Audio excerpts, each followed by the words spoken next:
झुनिया ने कलसा दे दिया। कुएं के जगत पर जा कर मुस्कुराती हुई बोली, तुम हमारे मेहमान हो, कहोगे एक लोटा पानी भी किसी ने ना दिया। मेहमान काहे से हो गया, तुम्हारा पड़ोसी ही तो हूँ। पड़ोसी साल भर में एक बार भी सूरत ना दिखाए तो मेहमान ही है। रोज रोज आने से मर्जाद भी तो नहीं रहती। झुनिया हंसकर तिरछी नज़रों से देखती हुई बोली, वही मर्जाद तो दे रही हूँ।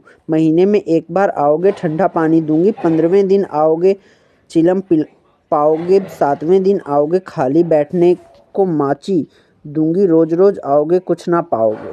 दर्शन तो दोगी, दर्शन के लिए पूजा करनी पड़ेगी। यह कहते कहते जैसे उसे कोई भूली हुई बात याद आ गई। उसका मुंह उदास हो गया। वह विधवा है। उसके नारित्व के द्वार पर पहले उसका पति रक्षक बना बैठा रहता था। वह निश्चिंत थी।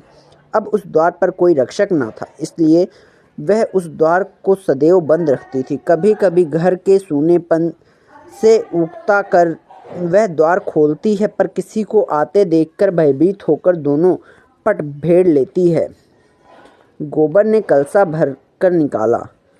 सबों ने रस पिया और एक चिलम तमाकू और पीकर लौटे। भोला ने कहा, कल तुम आकर गाय ले जाना गोबर, इस बकत तो सानी खा रही है। गोबर की आंखें उसी गाय पर लगी हुई थीं और मन ही मन वह मुग्ध हुआ जाता था। गाय इतनी सुंदर और सुडौल है, इसकी उसने कल्पना भी न की थी।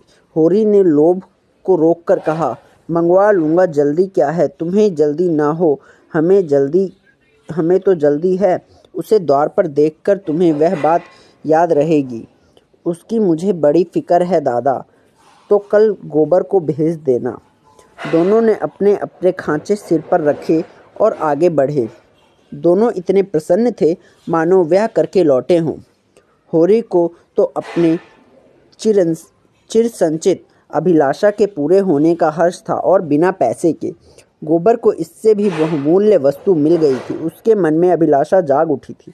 अवसर पाकर उसने पीछे की ओर देखा। झुनिया द्वार पर खड़ी थी, मत आशा की भांति अधीर चंचल। भाग 4।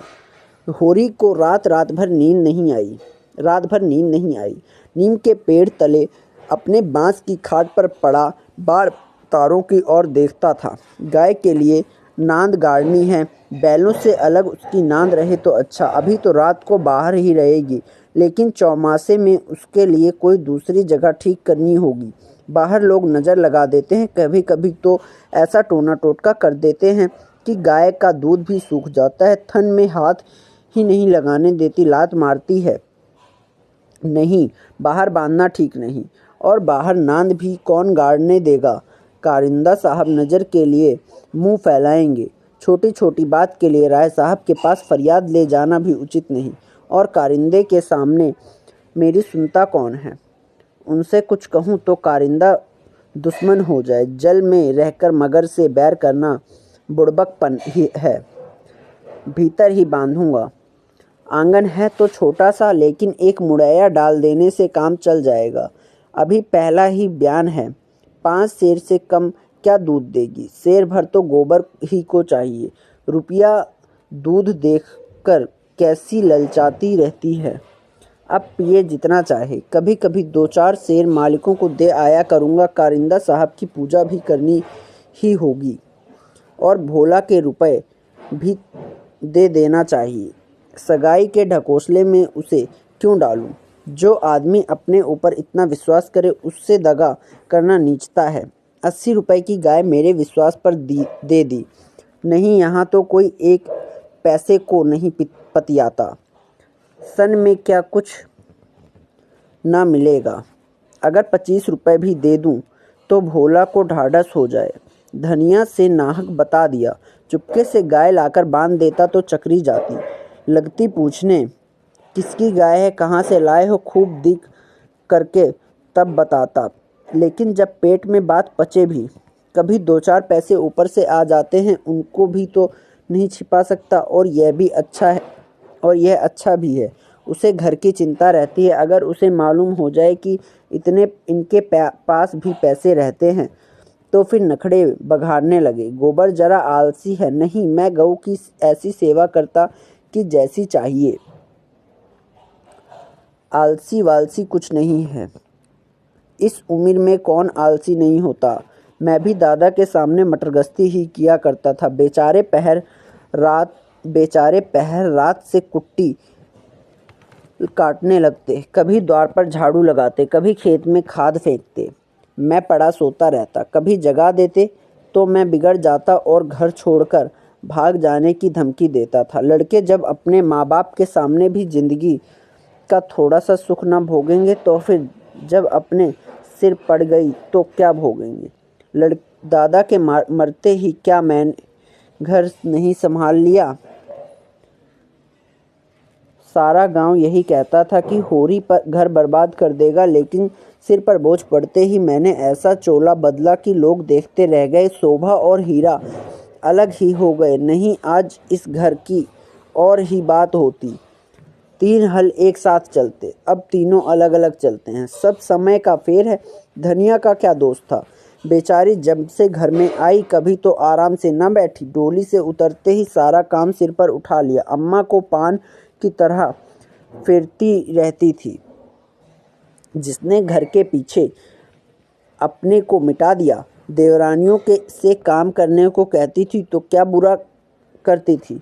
आखिर उसे भी तो कुछ आराम मिलना चाहिए, लेकिन भाग्य में आराम लिखा होता तब तो मिलता। तब देवरों के लिए मरती थी, अब अपने बच्चों के लिए मरती है। वह इतनी सीधी गमखोर निर्छल न होती तो आज शोभा और हीरा जो मूँछों पर ताव देते फिरते हैं, कहीं भीख मांगते होते। आदमी कितना स्वार्थी हो जाता है। जिसके लिए मरो वही जान का दुश्मन हो जाता है। होरी ने फिर पूर्व की ओर देखा। शायद भिनसार हो रहा है। गोबर काहे को जागने लगा नहीं कहके तो यही सोया था कि मैं अंधेरे में ही चला जाऊंगा। जाकर नांद तो गाड़ दूं, लेकिन नहीं, जब तक गाय द्वार पर ना आ जाए नांद गाड़ना ठीक नहीं। कहीं भोला बदल गए या और किसी कारण से गाय ना दी तो सारा गांव तालियां पीटने लगेगा। चले थे गाय लेने, पट्ठे ने इतनी फुर्ती से नांद गाड़ दी मानो इसी की कसर थी। भोला है तो अपने घर का मालिक, लेकिन जब लड़के सयाने हो गए तो बाप की कौन चलती है।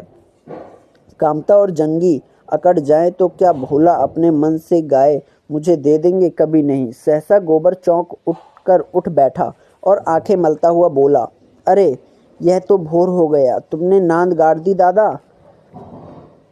होरी गोबर के सुगठित शरीर और चौड़ी छाती की ओर गर्व से देखकर और मन में यह सोचते हुए कि कहीं इसे गोरस मिलता तो कैसा पट्ठा हो जाता, बोला, नहीं अभी नहीं गाड़ी। सोचा कहीं ना मिले तो नाहक भद्द हो। गोबर ने त्योरी चढ़कर कहा, मिलेगी क्यों नहीं। उनके मन में कोई चोर बैठ जाए। चोर पैठ या डाय, गाय तो उन्हें देनी ही पड़ेगी। गोबर ने और कुछ न कहा, लाठी कंधों पर रखी और चल दिया। होरी उसे जाते देखता हुआ अपना कलेजा ठंडा करता रहा। अब लड़के की सगाई में देर ना करनी चाहिए। 17वां लग गया, मगर करे कैसे। कहीं पैसे के भी दर्शन हों। जब से तीनों भाइयों से अलगौजा हो गया, घर की साख जाती रही। महतो लड़का देखने आते हैं, पर घर की दशा देखकर मुंह फीका करके चले जाते हैं। 2-1 राजी भी हुए तो रुपए मांगते हैं। 200-300 लड़की का दाम चुकाए और इतना ही ऊपर से खर्च करे तब जाकर ब्याह हो। कहाँ से आवे इतने रुपए। रास खलिहान में तुल जाती है, खाने भर को भी नहीं बचता। ब्याह कहाँ से हो। और अब तो सोना ब्याहने योग्य हो गई।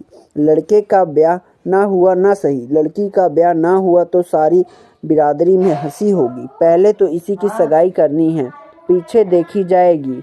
एक आदमी ने आकर राम राम किया और पूछा, तुम्हारी कोठी में कुछ बांस होंगे महतो। होरी ने देखा, दमड़ी बसौर सामने खड़ा है। नाटा काला, खूब मोटा चौड़ा मुंह, बड़ी बड़ी मूछें, लाल आंखें, कमर में बांस काटने की बटार खोसे हुए। साल में 1-2 बार आकर चिके, कुर्सियां, मोड़े, टोकरियां आदि बनाने के लिए कुछ बांस काट ले जाता था। होरी प्रसन्न हो गया। मुट्ठी गर्म होने की कुछ आशा बंधी। चौधरी को ले जाकर अपने तीनों कोठियाँ दिखाई, मोल भाव किया और 25 रुपए सैकड़े में 50 बांसों का बयान ले लिया। फिर दोनों लौटे। होरी ने उसे चिलम पिलाई, जलपान कराया और तब रहस्यमय भाव से बोला, मेरे बांस कभी 30 रुपए से कम में नहीं जाते, लेकिन तुम घर के आदमी हो, तुमसे क्या मोल भाव करना। तुम्हारा वह लड़का जिसकी सगाई हुई थी अभी परदेश से लौटा कि नहीं?